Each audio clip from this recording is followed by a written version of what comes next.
Hello everyone, welcome to our YouTube channel JK blog spot. तो students, आज हम discuss करने जा रहे हैं JK SSB finance account assistant. जो फाइनेंस अकाउंट असिस्टेंट आपका जो सिलेबस है जनरल साइंस, उसी के बारे में आज हम डिस्कस करेंगे। तो पहला जो आपकी जो सिलेबस के जो पहली लाइन है वो लॉज ऑफ मोशन है। आज हम लॉज ऑफ मोशन के बारे में जानेंगे। तो जनरल साइंस का जो पहला टॉपिक है वो है लॉज ऑफ मोशन। तो लॉज ऑफ मोशन के बारे में पहले जानने के लिए, लॉज ऑफ मोशन के बारे में जानने के लिए हमें पहले दो टर्मों पर नज़र डालनी होगी, क्योंकि जो ये दो टर्म्स है ये बहुत इंपॉर्टेंट है। अगर आपके अंडरस्टैंड में ये आ गई तो जो तीन लॉज है, लॉज ऑफ मोशन जो तीन है, तो वो आपको ऑटोमेटिक आपके समझ में आएंगे। तो पहला जो इनमें है वो है फोर्स, और दूसरा जो है वो है इनर्शिया।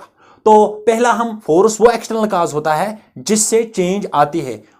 किस पे चेंज आती है? To change the state of a motion.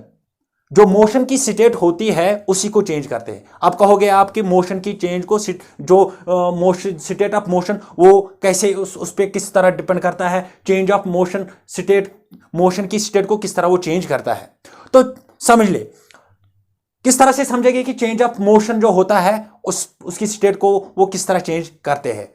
जो मोशन होती है, अगर कभी कभार कोई बॉडी मोशन में होगी, वो तेज भाग रही होगी, तो हम कोई फोर्स उस पर अप्लाई करेंगे। जब हम फोर्स अप्लाई करेंगे तो वो जो बॉडी होगी वो रेस्ट में आएंगी। दैट मीन्स जो मोशन थी वो किस स्टेट में थी? इन रनिंग। जब हमने उस पर फोर्स अप्लाई किया तो वो रेस्ट में आ गई। That means motion changes into rest. That means जो मोशन की स्टेट थी वो अब रेस्ट में आ गई।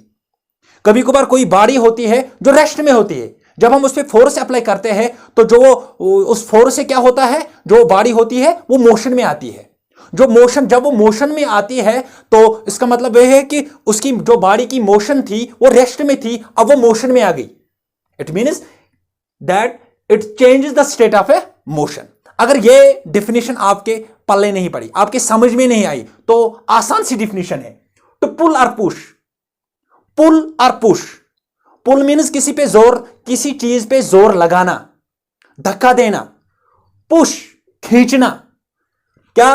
टू पुल और पुश, जोर लगाना और धक्का मारना, जिससे क्या होता है? विच कैन, जो लाएगा, क्या लाएगा? Bring the body at rest. जो बॉडी रेस्ट में होगी उसको इनटू मोशन, मोशन में लाएगा। और टू पुल और पुश, विच कैन, जो क्या करेगी? Bring the body in motion to the rest. पहला, जो बॉडी रेस्ट में होगी, व्हेन वी पुल और push to any body, bring the body at rest. जो बॉडी रेस्ट में होगी उसको मोशन में लाएगा, और जो बॉडी मोशन में होगी उसको रेस्ट में लाएगा।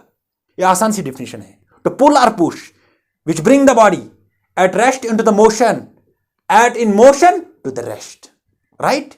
अब हम डिस्कस करने जा रहे हैं कि जो फोर्स होता है वो किसके बराबर होता है। फोर्स, जिसकी डिफिनेशन हमने पढ़ी है, जिसको हमने जाना है कि फोर्स क्या होता है एक्चुअली। अब फोर्स किसके बराबर होता है और उसके यूनिट्स हम निकालेंगे। जो फोर्स होता है वो बराबर होता है मास इंटू एक्सेलरेशन।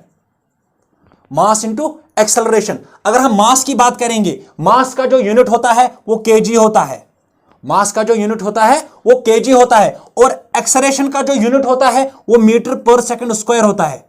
वो मीटर पर सेकंड स्क्वायर होता है। ये आपको पढ़ना है। जो आगे आपके जो टॉपिक्स है, वेलोसिटी है, एक्सेलरेशन है, ये आपके सिलेबस में दिया गया है। तो उसको भी वन बाय वन हमें डिस्कस करना है। ये हम डिस्कस करेंगे, लेकिन यहां आप याद रखिए जो एक्सेलरेशन है वो किसके बराबर है? मीटर पर सेकंड स्क्वायर। अगर आपको पता नहीं हो तो यहां पे मैं थोड़े देर के लिए मैं आपको बताता चलो कि एक्सेलरेशन किस तरह निकालते हैं। जो एक्सेलरेशन होती है वो खुद बराबर होती है वेलोसिटी अपॉन टाइम पीरियड, और जो वेलोसिटी होती है वो खुद होती है खुद बराबर होती है डिस्प्लेसमेंट अपॉन टाइम पीरियड, और नीचे उसका खुद का टाइम पीरियड होता है। टाइम तो हमें पता है, टाइम का जो यूनिट होता है वो सेकंड होता है, और जो डिस्प्लेसमेंट का जो यूनिट होता है वो मीटर होता है।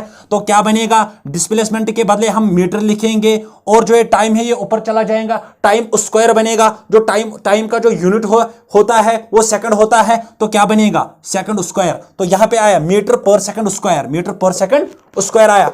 तो फोर्स जो होता है वो मास इंटू एक्सेलरेशन होता है, और मास का यूनिट केजी होता है, और एक्सेलरेशन का जो यूनिट होता है वो मीटर पर सेकंड स्क्वायर होता है। तो आज हमने डिस्कस किया क्या जो फोर्स क्या होता है और फोर्स के यूनिट्स क्या क्या होते हैं। अब फोर्स के जो यूनिट्स है वो किस किस तरह से पूछे जाएंगे आपके एग्जाम में, वही हम आपको बताएंगे। तो अब हम जानेंगे जो फोर्स है उसके जो एब्सोल्यूट यूनिट्स होते हैं वो क्या क्या होते हैं। तो in SI, standard international, SI का मतलब है standard international D units, standard international D units जो फंडामेंटल क्वांटिटीज पे अप्लाई किया गया है, 7 फंडामेंटल क्वांटिटीज पे अप्लाई किया गया है। इन एसआई यूनिट, तो जो standard international units D units ने जो इसका जो यूनिट लिखा वो लिखा न्यूटन, वो लिखा न्यूटन। तो न्यूटन जो है, न्यूटन में हम मास को, हमें पता है जो फोर्स होता है उसका जो यूनिट होता है वो केजी मीटर पर सेकंड स्क्वायर है कि नहीं, जो हमने निकाला था, अभी निकाला था।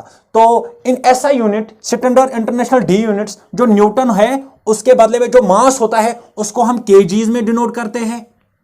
मास का यूनिट हम केजी में लिखते हैं, मास का यूनिट हम केजी में लिखते हैं, और जो लेंथ होती है उसको हम मीटर में लिखते हैं, और जो टाइम है उसको हम सेकंड्स में लिखते हैं। तो केजी मीटर पर सेकंड, लेकिन सेकंड फोर्स का यूनिट तो केजी मीटर पर सेकंड स्क्वायर है, तो यहां पे स्क्वायर आएगा। फोर्स का यूनिट केजी मीटर पर सेकंड स्क्वायर है, तो यहां पे भी केजी मीटर पर सेकंड स्क्वायर है। जो ये यूनिट है, जो ये फोर्स का यूनिट दिया गया है ऊपर, यहां पे भी न्यूटन में भी दिया गया है। ये एसआई यूनिट है, इसका एसआई यूनिट जो है उसका केजी मीटर पर सेकंड स्क्वायर है। और अगर वैसे ही पूछे जाएंगे कि क्या एसआई यूनिट क्या है फोर्स का, तो न्यूटन भी लिख सकते हो। और न्यूटन को किस तरह डिनोट करते हैं, उसका मास जो है वो केजीज में लिखा जाता है, और जो उसकी जो लेंथ होती है वो मीटर में लिखी जाती है, और जो टाइम है वो सेकंड्स में लिखा जाता है। In CGS, centimetre gram second, centimetre gram second, जब एसआई यूनिट जो 1960 में जिसको इन्वेंशन किया था, तो जब वो एसआई यूनिट नहीं था तो तब जाके हम क्या करते थे, सीजीएस सिस्टम यूनिट्स में हम किसी भी क्वांटिटी को मेजर करते थे। इन सीजीएस यूनिट जो फोर्स होता है उसका यूनिट डाइन होता है, उसकी जो मास है, डाइन का जो मास है, in CGS unit we written in dyne. CGS system में हम फोर्स को हम सीजीएस यूनिट में डाइन कहते हैं, फोर्स को हम सीजीएस सिस्टम में डाइन कहते हैं। और जो सीजीएस सिस्टम का जो मास है, सीजीएस सिस्टम में मास को किस तरह डिनोट करते हैं, लेंथ को किस तरह डिनोट करते हैं, और टाइम को किस तरह डिनोट करते हैं। फोर्स, जब हमें फोर्स निकालना हो, अगर हमें है उसके जो यूनिट्स है वो सीजीएस सिस्टम में निकाल दे, तो हम किस तरह, हम उस टाइम मास को किस तरह डिनोट करेंगे। मास को हमें डिनोट करना है ग्राम्स में, और जो लेंथ है मीटर, उसको जो लेंथ है जिसको हमने न्यूटन में मीटर से डिनोट किया, तो उस टाइम हमें सेंटीमीटर लिखना है, लेंथ को हमें सेंटीमीटर में लिखना है, और टाइम एज इट इज रहेगा उसको हम सेकंड स्क्वायर लिखेंगे। तो ग्राम सेंटीमीटर पर सेकंड स्क्वायर, ये डाइन जो फोर्स का डाइन यूनिट होता है, और सीजीएस सिस्टम में उसे डाइन कहते हैं, और उसको रिप्रेजेंट ग्राम। इन सीजीएस यूनिट में हम उसे डाइन कहते हैं, और जो डाइन को अगर हमें रिप्रेजेंट करना होता है उस टाइम हम मास को ग्राम्स में लिखते हैं, और लेंथ को हम सेंटीमीटर में लिखते हैं, और टाइम को सेकंड्स में लिखते हैं। In FPS unit, foot pound second unit, foot pound second, उस टाइम हम फोर्स को पाउंडल में कहते हैं, उसका यूनिट पाउंडल निकल आता है, पाउंडल। अगर हमें मास को डिनोट करना होता है इन एफपीएस, तो मास को हम डिनोट करते हैं पाउंड में, और जो लेंथ होती है उसको हम डिनोट करते हैं फुट में, और टाइम एज इट इज रहेगा सेकंड। ओके, ये थे एब्सोल्यूट यूनिट्स ऑफ फोर्स। क्या क्या, पहला जो एसआई यूनिट, अगर उसका एसआई यूनिट पूछा गया तो न्यूटन कहना, क्योंकि न्यूटन किस तरह रिप्रेजेंट करते हैं वो मैंने आपको दिखाया कि मास को केजी में, और लेंथ को मीटर में, और टाइम को सेकंड्स में। और इन सीजीएस यूनिट जिसको हम डाइन कहते हैं, तो मास को ग्राम्स में डिनोट करते हैं, लेंथ को सेंटीमीटर में डिनोट करते हैं, और टाइम को सेकंड में। इन एफपीएस, फुट पाउंड सेकंड में, सेकंड यूनिट जो उस टाइम फोर्स का जो यूनिट होता है वो पाउंडल कहलाता है। तो पाउंड को अगर हमें, जो पाउंडल है, अगर उसका जो मास हमें रिप्रेजेंट करना हो तो पाउंड में रिप्रेजेंट करते हैं, लेंथ को फुट में रिप्रेजेंट करते हैं और टाइम को सेकंड में रिप्रेजेंट करते हैं। होप गाइस आपको ये लेक्चर समझ में आया होगा। अगर समझ में आया हो तो हमारे चैनल को सब्सक्राइब कीजिए और बेल आइकन को प्रेस कीजिए ताकि हमारी आने वाली हर नोटिफिकेशन आप तक पहले से पहुंचे। ये था पहला टॉपिक, अकाउंट असिस्टेंट फाइनेंस। अब हम tomorrow we will discuss about the inertia. तो इनर्शिया के बारे में है जब हम पूरा जान लेंगे। फोर्स के बारे में आज हमने पढ़ा है, अब हम इनर्शिया के बारे में पढ़ेंगे। जब हमें ये दो टर्म्स पूरे के पूरे समझ में आएंगे तो न्यूटन्स लॉ जो 3 लॉ उन्होंने दिए हैं वो आपको आसानी में समझ आएंगे। थैंक्स।